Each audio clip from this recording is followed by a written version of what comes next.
Welcome, learning community, and thank you for joining us this afternoon and giving us part of your day. I'm Gwen White, and I'm one of the co-leads of the Young Adult Services and Supports Learning Community. We call that YAS, and I co-lead it with Johanna Bergen from Youth Move National. Today, I'm very privileged to be joined not by Johanna, but by Lydia Prue from Youth Move National, who will be helping to co-lead our time together. We also have Diana Simmons from the TA Network as our subject matter expert, and Diana will be introducing herself. I'm going to kick off just with a little bit of information. YAS is part of the Learning Ideas at the Institute, which is an exciting learning platform. It's one of several learning communities. This learning community is for those of us who work with individuals, all of us, who share a passion and concern for appropriate and appealing services for young adults of transition age. We convene and offer different learning opportunities each month to promote the innovation and implementation of services for young adults in your community and in communities across the country. We usually have a topic of the month. This month and into November is on peer-to-peer supports. We have a learning session that takes a webinar format. That's what we're doing today. And then we have office hours to follow up, where you can learn with your peers, ask questions, and be able to participate in dialogue. The follow-up to this webinar is November 13th at 2 o'clock. So put that on your schedule now. If you sign up for the learning community, which we hope you have done, you will get regular information, resources, and reminders about our webinars and our office hours.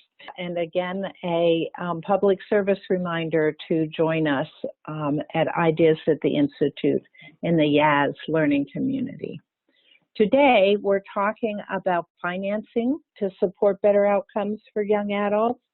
And as you see on your screen, we will learn together about funding strategies that support sustainability, that's hard to say together, that support sustainability for youth peer support, and will be oriented to Medicaid and Medicaid managed care.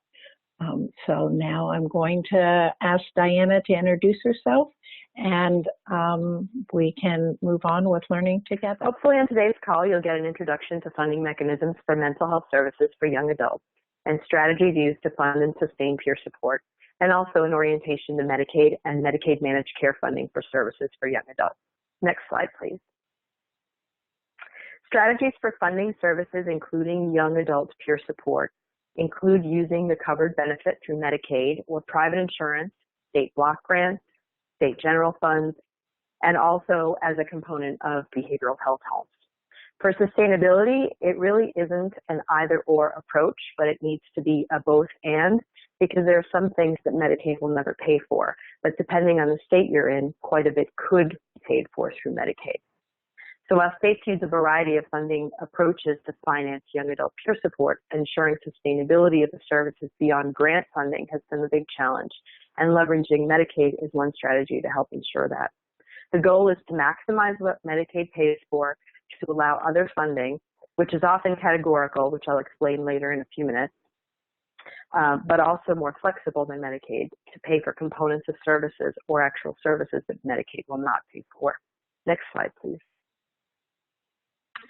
States are very different from one another, so it's really important to know your state. You can do that by researching state policies and state partners you're working with, by watching your state's legislature for changes to Medicaid, by budget bills and appropriations, and also by engaging with state leaders in your state. Key questions you should be asking, or you should know the answer to, are: do you know if young adult peer support exists in your state, and if so, what it looks like? What is it called? It has many different names in different states. Is there a service definition for peer support, or criteria for how it can be accessed, or who is eligible to receive it? Is there a state or other certification or training provided and or required, actually, to provide the service? And another key question is, how does your state pay for peer support services? Is it a Medicaid billable service in your state? Is it covered in some other way, maybe by the Department of Mental Health or some blended or joint funding? Next slide, please. So I want to go back to categorical versus non-categorical approaches, because this is fundamental to system of care philosophy and also something that people have a hard time sort of processing. States tend to function and fund behavioral health services for children, youth, and young adults, including peer support, categorically. That is, every department, mental health, child welfare, juvenile justice, schools, they have a budget and they fund what they fund for their own populations.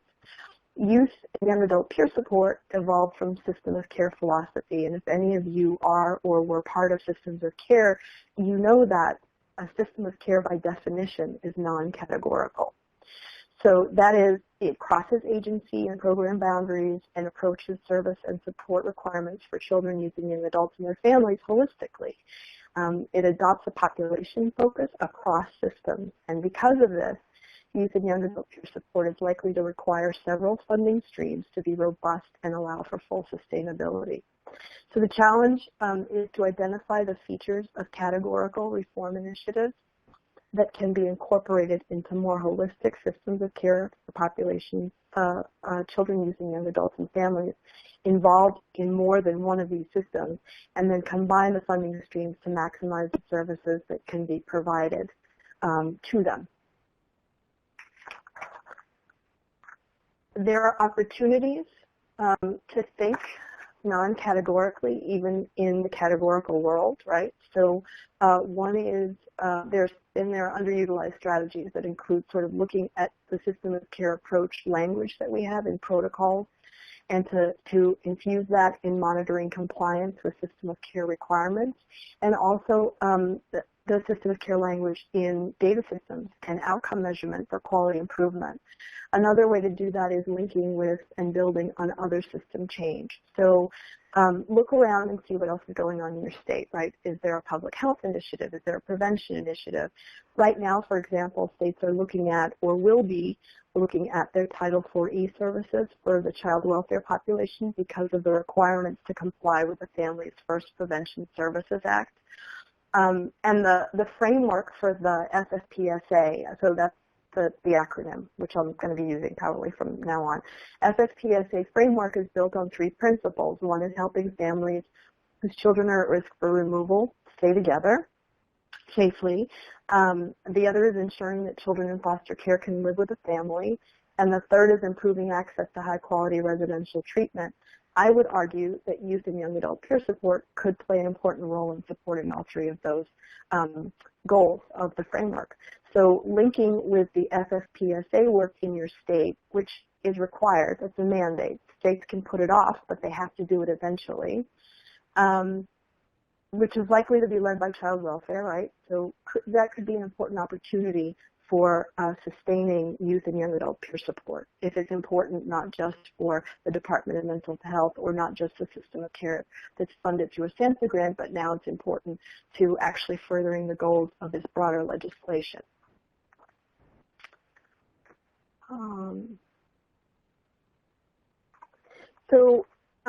For me, part of thinking non-categorically has always been understanding that we all speak different languages. And by we all, I mean people that work and travel in different systems, right? Child serving agencies, they all have their shorthand. And it's valuable to learn the language of other child serving systems and the adult system as well, particularly with regard to young adult peer support. So, for example, I'm going to use the word wrap and wraparound. WRAP in the adult world refers to Wellness Recovery Action Plans, right? Some of you may be familiar with them. It means something completely different from the wraparound care planning process that's so familiar to systems of care. Wraparound in Medicaid means something entirely different than that. It basically refers to the benefits that supplement a private insurance plan if it offers fewer benefits than the corresponding Medicaid plan when a state provides premium assistance benefits to beneficiaries enrolled in private health insurance coverage. So you could be sitting in a room with somebody who's from the Medicaid agency and somebody who's from the adult system, and you're talking about wraparound, and you have in your mind high fidelity wraparound care planning, and they're nodding their head saying, yes, we understand exactly what wraparound is, and they have no idea what you're talking about. So it's really, really crucial to learn the shorthand and the acronyms. It's like going to another country and learning the basic terms that will help you get along. For me, it's been one of the key strategies to actually helping people think non-categorically. So if you're, the whole point of this is to come up with financing strategies that support improved outcomes. And if you're going to align funding to reflect system of care philosophy that's non-categorical, then these are some of the ways to do that on this slide. You can redeploy existing funds to finance new types of services. You can refinance to maximize the federal match dollars. So I'm going to talk about this more in a bit, but maximizing Medicaid dollars, which are eligible for federal match, by expanding services or child population covered under Medicaid, or increasing the enrollment of eligible children, youth, and young adults, or expanding the Medicaid provider network, or maximizing the capacity to bill for covered services is important to think about. And it's, so I'll use the example. It's important now with the advent of the FFPSA legislation and implementation, because it addresses the use of $40 and could be considered for youth and young adult peer support. Other ways you can do it is by raising new revenue. You can do that through advocacy, or you can do it through taxpayer referenda. A couple of examples of that. So Prop 63 in California, which creates an additional tax on the incomes of people who earn more than $1 million a year. They use that revenue. It's earmarked for mental health services for adults and children. So it's specifically that millionaire's tax goes to mental health services. King County, Washington, many years ago, instituted a 1-cent tax on cigarettes to fund their crisis services. So that's not a 1% tax, it's a 0.1% tax, and they funded their crisis service system with those dollars. So those are other strategies. And creating new structures through pooled or braided or blended funding, and, for example, collapsing the out-of-home and home and community service budget lines. And this is where it gets super weedy, but basically the savings that you would get from out-of-home placement spending could be used for home and community-based services if those two budget lines were collapsed into one, because you'd have the freedom to move the dollars as you need them.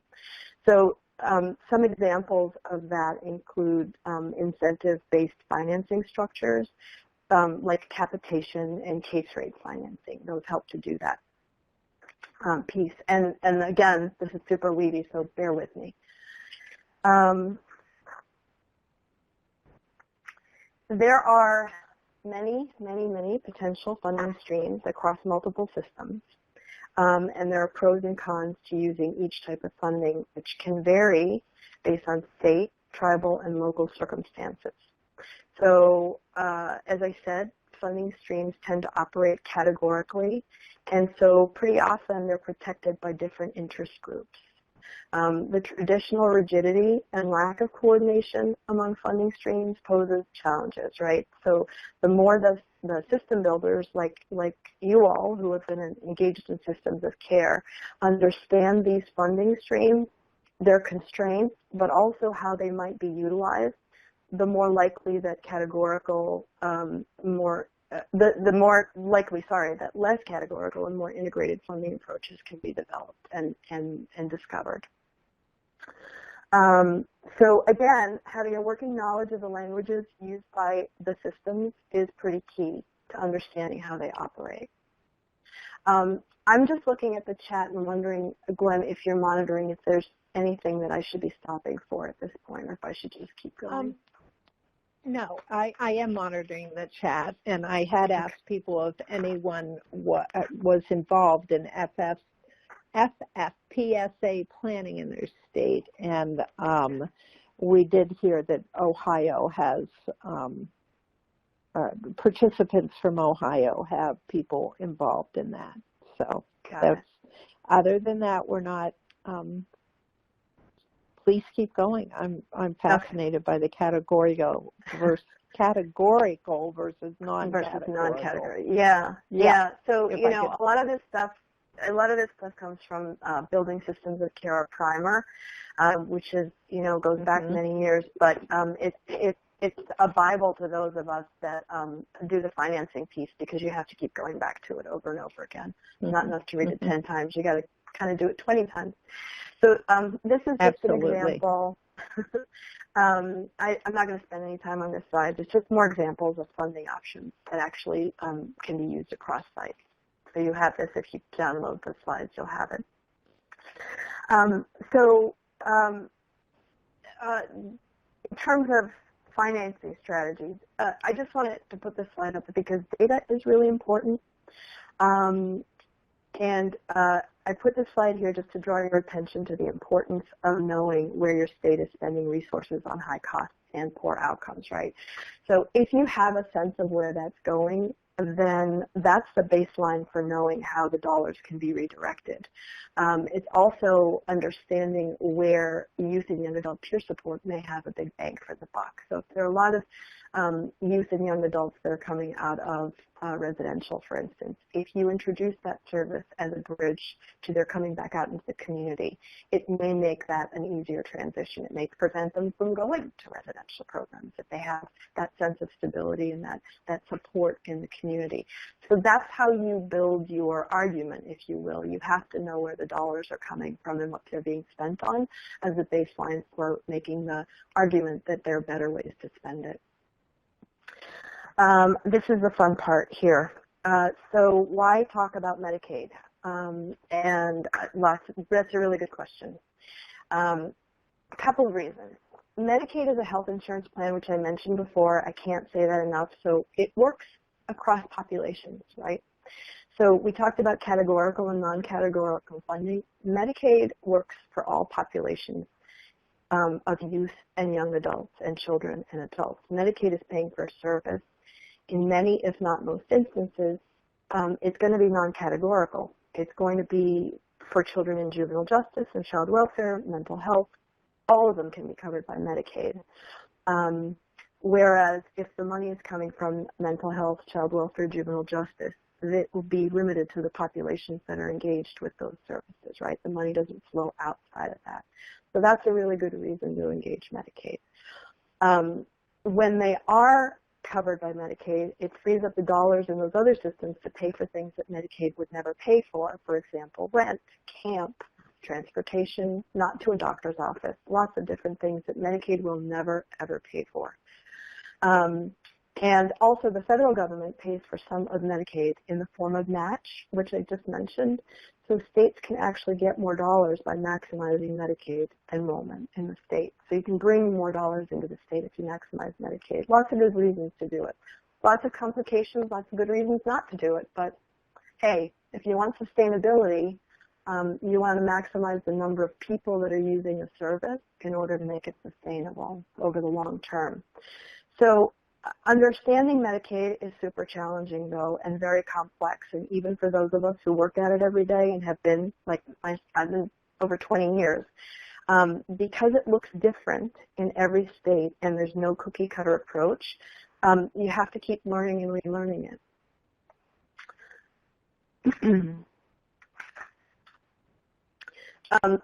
The federal government offered guidance to states on using Medicaid back in 2013. There was a CMS and SAMHSA joint bulletin on the coverage of behavioral health services for children, youth, and young adults with significant mental health conditions, which identified several services and supports. youth peer support among them that enable children, youth, and young adults with complex mental health needs to live in their own community, and stated that evidence backs that the services are not only clinically effective, but they're also cost effective. So the bulletin actually validates efforts related to youth peer support as a distinct service and guides states in ways that they might provide these services under Medicaid. The federal government matches state Medicaid spending. So I'm going back to that on an open-ended basis. It's not like time limited. They'll do this forever. Current matching rates range from 50 to 77% based on a state's per capita income. So the federal government contributes more in poorer states. And changes to eligibility and services may have state budgetary impact. So under the Affordable Care Act, newly eligible beneficiaries qualified for a higher match, starting at 100% from 2014 to 2016 and phasing down to 90% in 2020 for any new populations that they brought in. So it's a cost benefit in a lot of ways for states to use Medicaid. The advantage of using Medicaid is, everything that's on this slide, and it factors into states' budget implications for expanding eligibility or expanding services.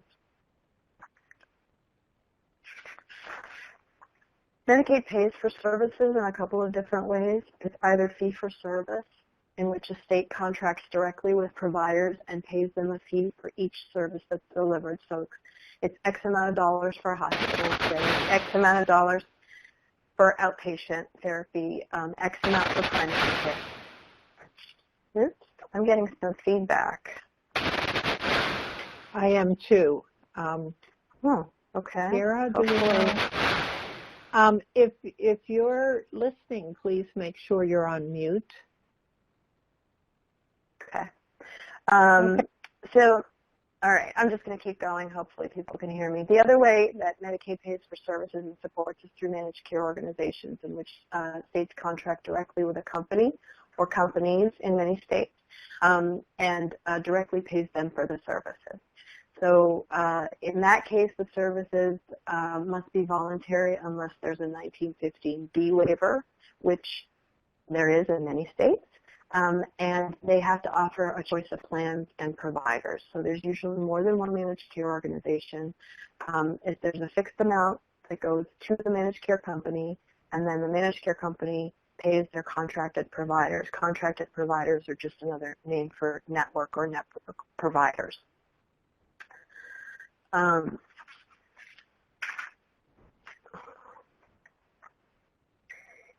State Medicaid agencies are highly individualized, which is very cool for me because being a system of care person for a lot of years, Medicaid across the states look like systems of care. There's none that looks exactly like another. So they're highly individualized, and while it's useful to understand what other states do, if you engage with Medicaid in your state by telling them what another state is doing, you're likely to get a response like, well, that's great, but they're not from here. And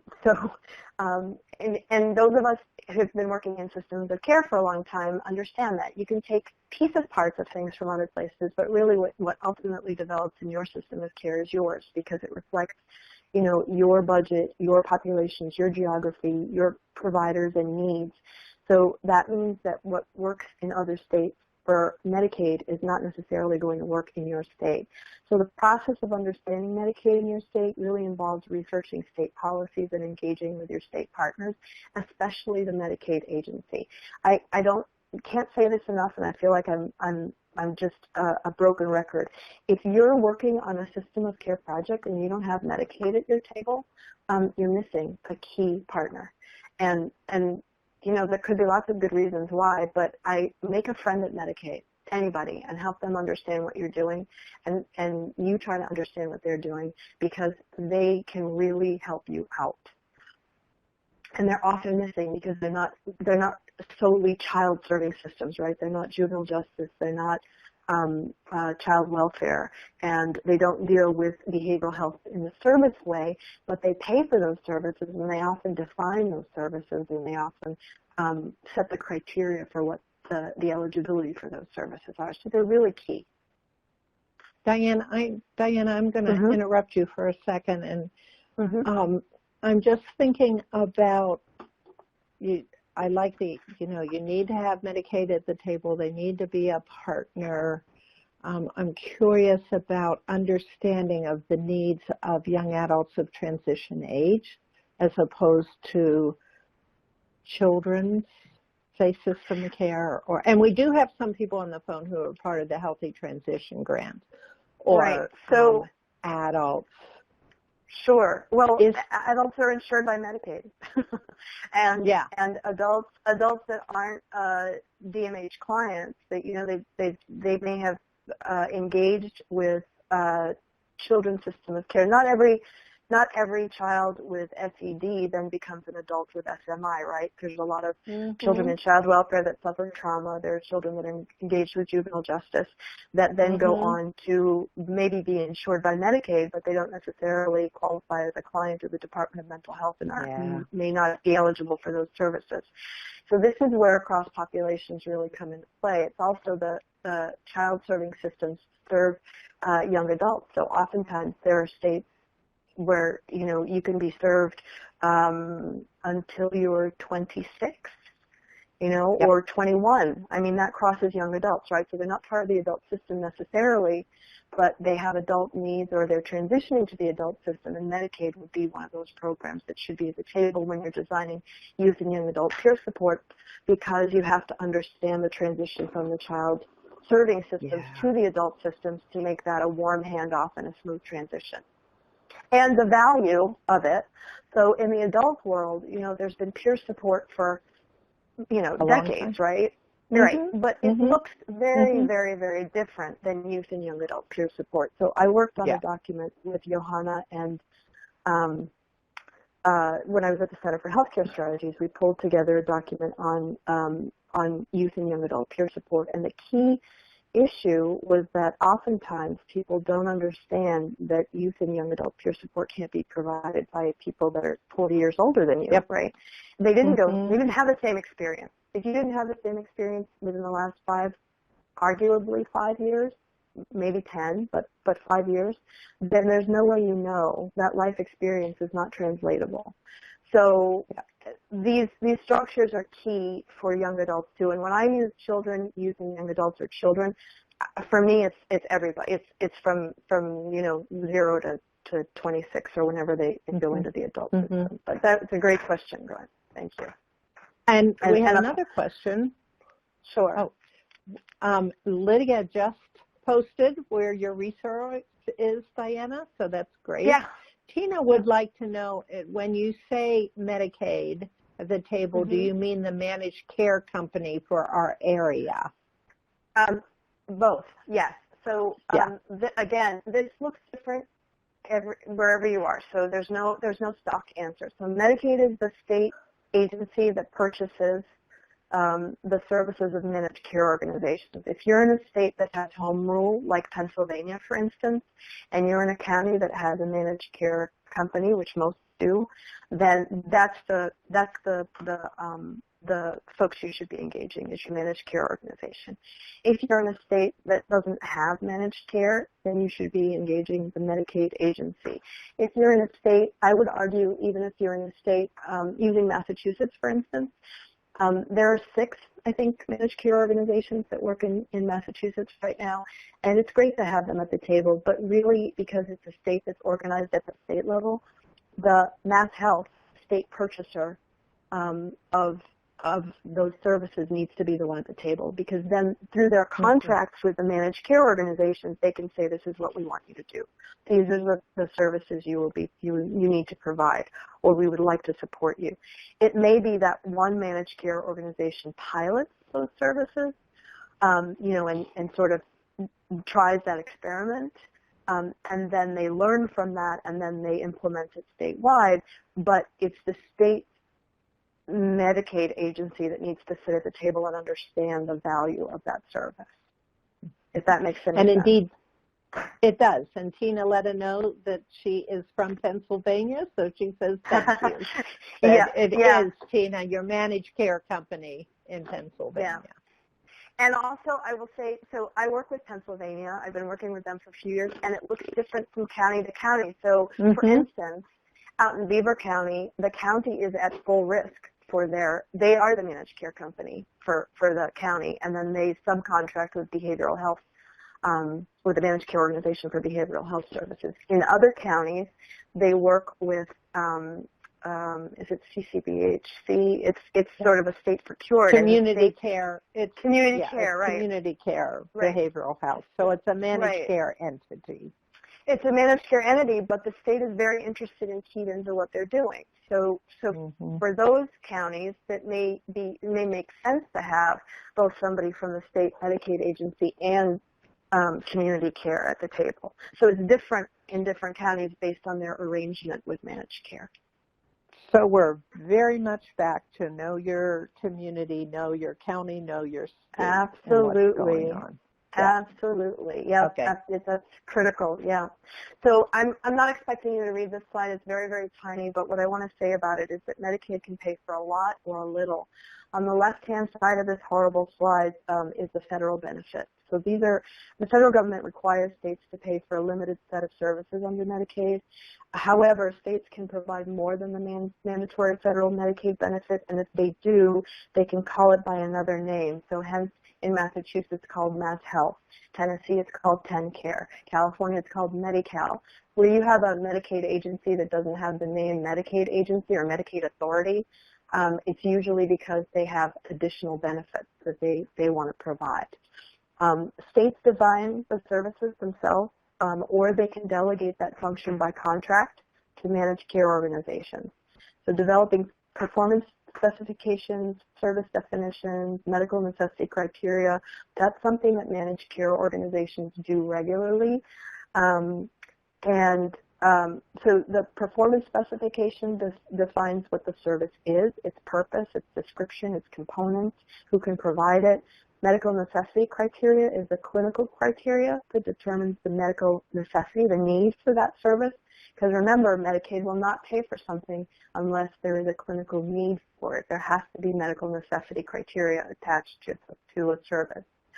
And the service definitions identify like what's billable and what's not billable. So the reason I'm telling you this is that if there are definitions that were designed in some other state agency or somewhere else, those have to align with what Medicaid's paying for. They have to fit into the categories that Medicaid covers in your state. And that's why knowing what those are and working with your managed care organizations or Medicaid to understand what the benefits are is important, because in some states, so, this guidance from 2013 says that youth peer support is a worthwhile benefit to cover, right? But there may be a code that Medicaid pays for that's called something else like, I don't know, community support services, that somebody doing youth and young adult peer support could bill under and still do the service and get paid for under that, depending on what the definition and the clinical criteria is for that service. So it's super weedy, but that's how you figure out what you can and can't bill for, right?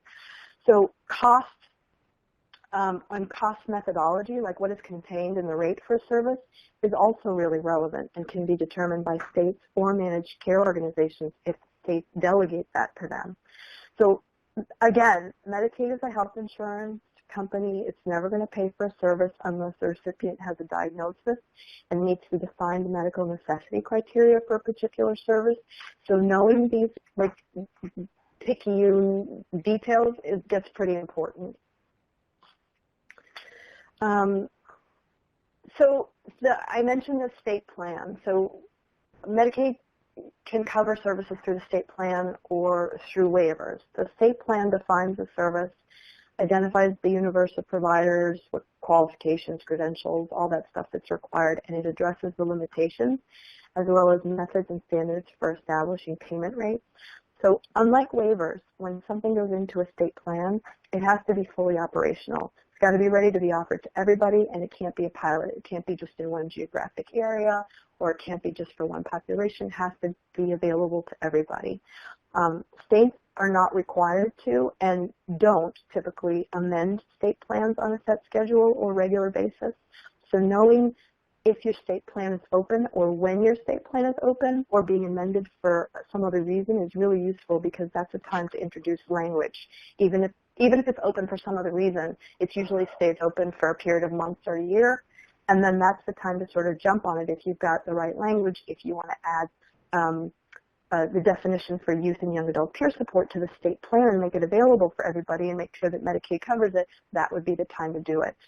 Georgia is a state that did that. So they had a definition of adult peer support, and they had their state plan was open for other reasons that had to do with health and not behavioral health, but they introduced certified youth peer support and caregiver peer support language, and I think they changed up the definition by like 4 words total, but they added lived experience, and they were able to get those 2 services into the state plan that way.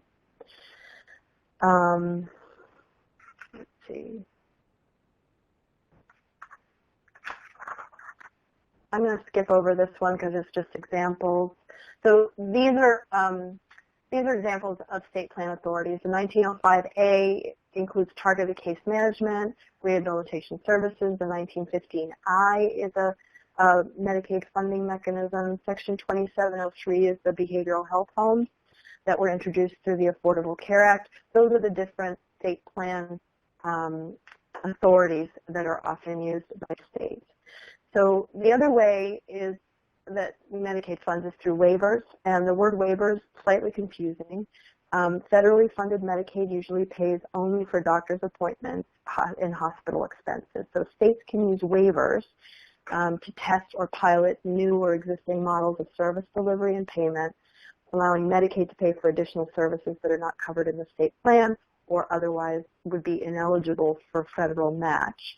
Not every state provides a waiver, although more and more are doing that. And for children, youth, and young adults, the most commonly used waiver authority historically has been the 1915C Home and Community-Based Services Waiver and the 1115 waivers.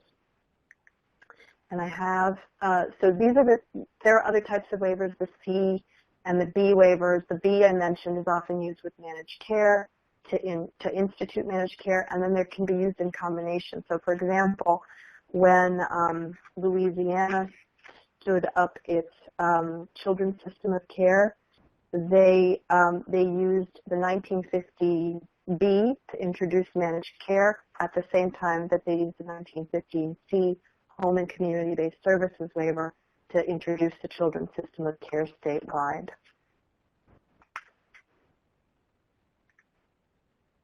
So this is actually the landscape now in terms of pending 1115 waivers in the country. The state interest in Medicaid Section 1115 behavioral health waivers, including mental health and substance abuse disorders, is really high. And current and pending Section 1115 behavioral health waivers address 4 main areas. The first is using Medicaid funds for non-elderly adults receiving SUD treatment services. The second is expanding community-based behavioral health benefits, and that's the one that folks on this call should be keyed into. And then expanding Medicaid eligibility to cover additional people with behavioral health needs, that's also important to this group. And then financing delivery system reforms such as physical and behavioral health integration or alternative payment models. So 1115 waivers are very popular, and they're very useful because one of the things about waivers is that you don't have to start something statewide. You can start something small, you can pilot it in one part of the state, or one group of folks, and then figure out, work through the kinks, work out the bugs, and then implement it statewide. The drawbacks of waivers are basically that they're time limited and you have to renew them, and there's all kinds of, the federal government has to agree to the renewal process. But there are definitely a lot of states that are making use of the 1115 right now. So I'm not quite sure why I used a pie when I'm talking about carving in and carving out. I probably should have used roasted turkey, it being so close to Thanksgiving, but it is what it is.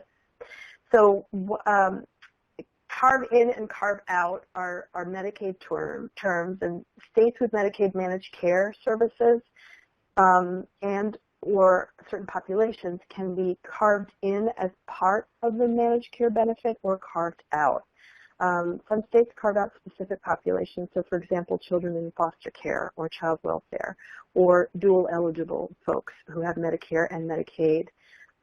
What is carved in and what is carved out will change over time, and it usually requires legislation or reprocurement of state contracts to accomplish, and can be like a years-long process. It doesn't change overnight.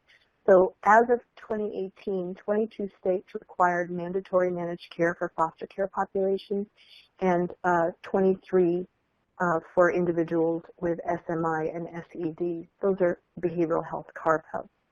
So for example, right now in Pennsylvania, there's a bill pending that calls for the elimination of their behavioral health carve-out known as Behavioral Health Choices, or BHC. BHC is a statewide program through which the county delivers mental health and drug and alcohol services to individuals enrolled in the Medical Assistance Program, which is Medicaid, and their families. So they may eliminate the carve-out, but it's going to take a while, and maybe they won't. And lots of people are hoping that they will not, because it will impact a lot of the services that they provide.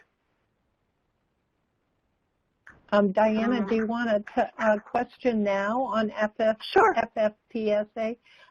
Michelle from Florida has asked, how do I find out about FFPSA in Florida? But I think the broader question is, for people who are not aware of it, how do they find out what's going on in their state? So I believe, so I'm not an expert on FFPSA. I do have some resources. I'm happy to share those. I can, what I can do is I can email them to you, Lydia, and then you could maybe get them out. We will but get them I know, out. And I have some things too.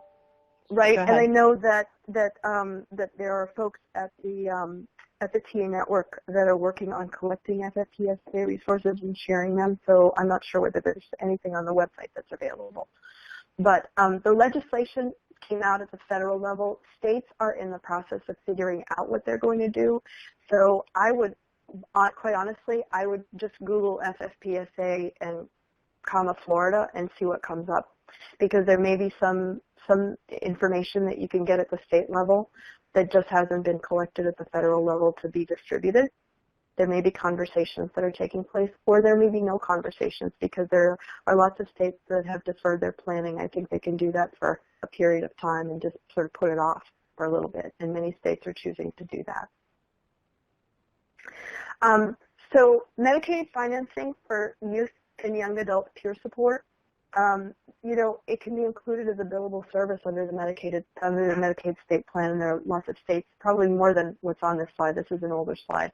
But just as an example, Arizona, Kentucky, Massachusetts, Oklahoma, and Georgia allow any Medicaid-eligible child, youth, or young adult to receive the service. And some states fund it through, again, some states fund it through their 1915C home and community-based services waivers. Some offer it through other mechanisms, but the bottom line is that waivers work in Indiana and Kansas. Maryland is using the 1915I. When waivers are used, you can limit the populations that are receiving it. That's both good and bad, right? So if you've got a limited workforce and you have a very important group of young people or young adults that need the service and can't really do it statewide effectively, then you may want to look at a waiver or at the 1915I, where there's certain very strict criteria that's attached to it. In other states where they want it statewide, it can be financed as youth, young adult peer support as an actual standalone service. But in Massachusetts, and I noticed Heidi was on, and I know Lydia from Mass too, it's not funded as a separate standalone service in Medicaid. However, there is this service that is Medicaid funded called therapeutic mentoring that doesn't have age restrictions on it, but you can shape it and target it towards youth and young adults. You can bill under therapeutic mentoring, but actually provide youth and young adult peer support through that. It's a little convoluted. It's not ideal, but it does allow for reimbursement for young adult peers to be working in a behavioral health agency delivering that service and billing under therapeutic mentoring for it.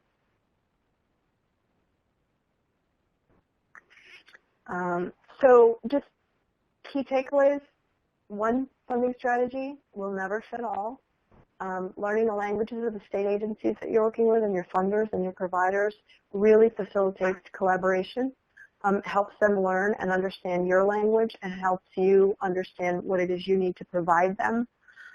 Early and ongoing stakeholder engagement is key to successful implementation, and thinking about sustainability from the very beginning. So we talk a blue streak to system of care grantees from the very beginning about the fact that you need to look at the grant as seed money or venture capital. You can't be looking at it as the way to sustain your service because, you know, what happens after the grant? So what can be leveraged and built as part of the grant that can lead to ensure sustainability for youth and young adult peer support after the grant is the question that should be asked from the very beginning. So I'm done. Thank you for sticking with me, for not dropping off. And if you're asleep, time to wake up. And if there are any other questions, I'm happy to take them. Heidi did let us know in the chat box from Massachusetts that they do use therapeutic mentoring code with young adult peer mentoring as a specialty service. So, yep. Any other questions, please put in there. I had a curiosity, Diana, and that was you emphasized know what's going on in your state, both with Medicaid and with your partners and their language. I wonder how helpful it is to, or I'm thinking to know how peer-to-peer supports in the adult world for the last 2 decades have been funded. It can't hurt. I think I use the example of Georgia. So they're a front runner in terms of adult peer support. And for many, many years, they've had language in their state plan around adult peer support. Many states have looked at that language because it is a state plan, and it did, you know, it passed CMS's muster for over time. And when they were structuring their parent and their youth peer support. And actually, Georgia worked very closely with their adult recovery specialists in crafting the certification for youth peer support and also for caregiver peer support because they wanted the certification processes to align, which is it just made it a lot easier for anybody trying to understand what they were trying to do. The lessons learned were they didn't repeat the same mistakes, and they aligned as much as possible, understanding that these services are unique to the populations that they serve, right? So it's never going to be exactly the same. And the benefit of the work that they did in Georgia, working with the adult recovery folks and the peer folks, is that they also began to understand what was meant by lived experience as a caregiver and lived experience as a young adult peer and the nuances. Yeah. And so it was a benefit. It was a win-win. So, you know, I would encourage that.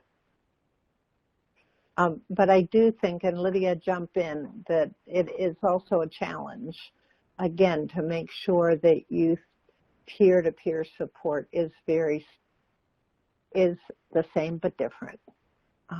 And that young adults have a very unique and distinct, even ways they would like to receive their peer-to-peer services. So, any thoughts on that, Lydia? I'm putting you on the spot. Oh, so many thoughts on that. But I would say, yes, that young adults with the specific considerations around confidentiality and family involvement and just making a connection and building a relationship. Medicaid is a super valuable partner in sustainability, but how can you ensure that you're, maintaining fidelity to that role of youth peer, young adult peer? And we certainly can tackle more of that in the upcoming office hours in November. My colleague Kristen will be on with me. But yeah, it can be a little tricky, and we have some communities that have manage that balancing act and some that are struggling with it, and I think there's a lot of different places to be in that. Heidi also added that in Massachusetts they have a training aligned with young adult peer mentoring practice profile, and it's very helpful. And Heidi, if it's okay with you, maybe we will include that with the resources that we send out to the group. The practice profile that Heidi's referencing is really comprehensive and excellent. I can share out a link to it now too. And Tiara also just sent us a link to the office hour where we're going to continue the conversation around this.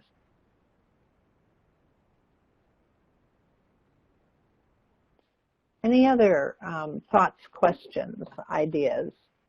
I mirror Diana's thanks for sticking with this. And I love your term weedy. Diana, I'm going very to adopt weedy. this is weedy. Yes, this is very weedy.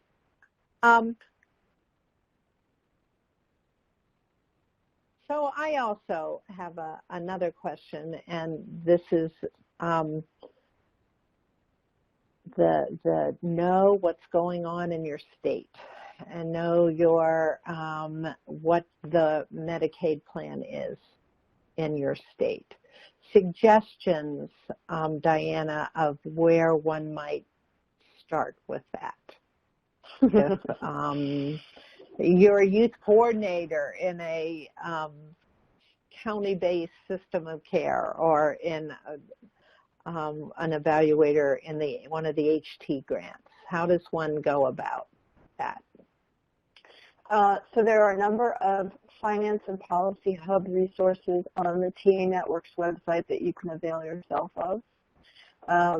There are links in there, I'm guessing, to maybe some state plans. You can email me if you have specific questions about specific states, because I have knowledge of the states that I work in and have worked around. And having worked in Medicaid, can navigate the state government websites pretty easily. Unfortunately, Medicaid information on state websites is not in one place, not easy to find. Sometimes you have to dig deep. Sometimes if there's a behavioral health authority that sits in the Department of Mental Health, there's a lot of information there, but then when you go looking for things like fee schedules and rates and you know, performance specifications, those would not be part of that information. Those actually live on the Medicaid or the Health and Human Services website. So it's tricky to navigate. There's no easy answer. I would start with the TA Network Finance and Policy Hub resources. And I think if there's a link to the Medicaid, the financing academies that were done a couple of years ago, there was a lot of really good information that was shared by participants on their respective states. So that's where you can go. The other place you can go is Medicaid.gov. If you Google Massachusetts State Plan Amendment, one of the things that pops up is Medicaid.gov.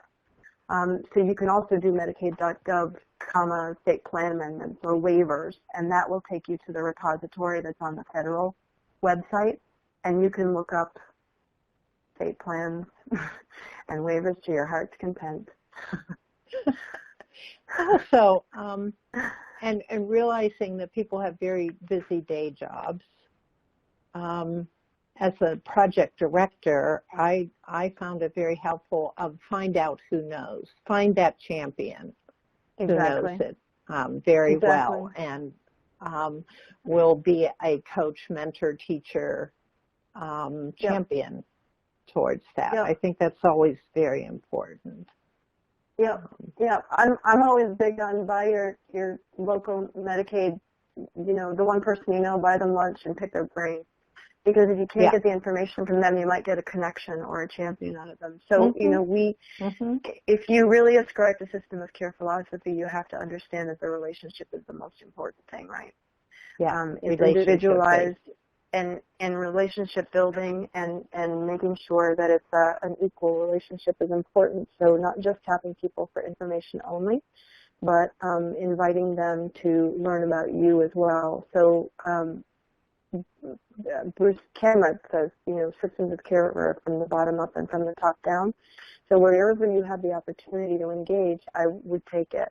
The other thing for folks that are getting technical assistance through the TA network, a lead coach can actually connect you. We may have knowledge of other content experts or peers in your state by virtue of the fact that we may work with more than one grant in your state and may be able to make the connections internally. And peer learning is a lot more fun than what I just went through on a webinar. So that can be valuable. Tiara has posted how one would sign up if you're not a member of the Yaz Learning Community. You'll get all of these resources and more through that, but also when you go on the site, there is a place called Conversations that you could, just type in there, and Johanna or I will see it saying, can't help me with what's going on in our state. Or does anybody know what's going on in Ohio or whatever? So. Mm-hmm.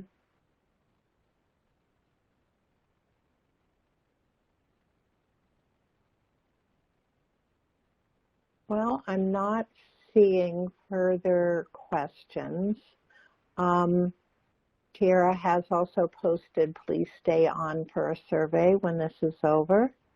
And we really appreciate, again, I say this many, many times, we know you all have very busy day jobs, but I think this is information that is very critical to your day jobs, and also extraordinarily critical to creating better outcomes for young adults.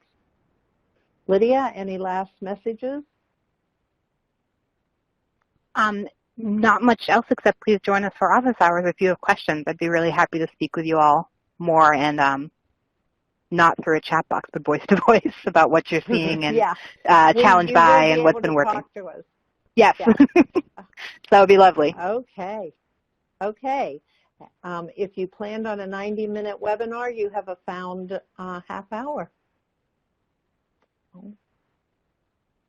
Do your profile, and then we appreciate your spending time with us, and thank you very, very much, Diana. My pleasure. Thanks so much for having me. Thank you, everyone.